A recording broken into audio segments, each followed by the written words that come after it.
Welcome back. Now, hash tables are implemented differently in different languages.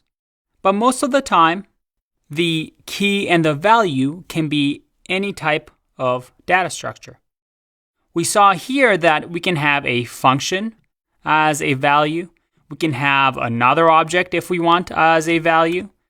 We can have an array as a value if we want. And I mean, you can do this in arrays as well.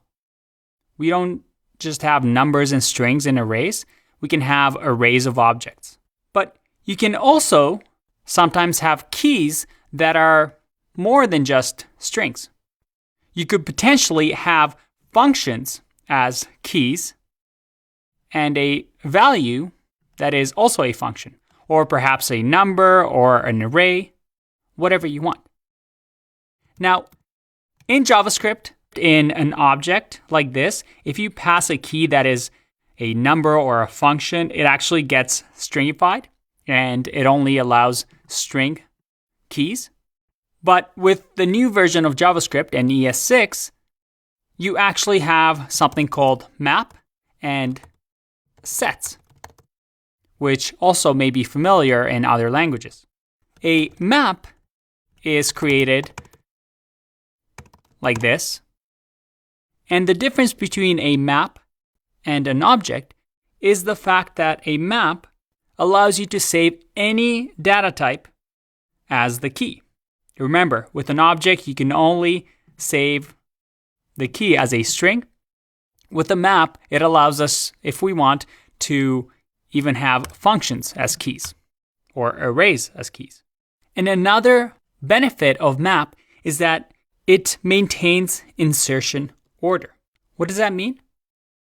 Well, with an object, there is no order, is there? If we go back to our diagram, our data is inserted randomly in different places. If we go back to our user's example, we see that there is definitely no order. When we grab all the values of an object, we start with, let's say, Lisa Smith, which was entered second, then John Smith, then perhaps Sandra D. Sam Doe gets selected last. There is no order like there was with arrays. But there are some versions of hash tables, like maps in JavaScript, that maintains this order of insertion, so that when we loop through items in an object, we have this maintained order.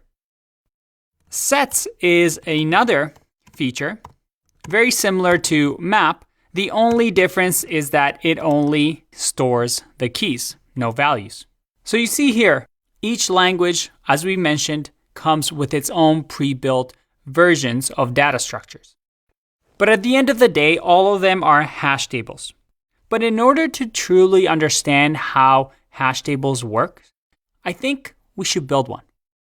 In the next video, we're going to do just that.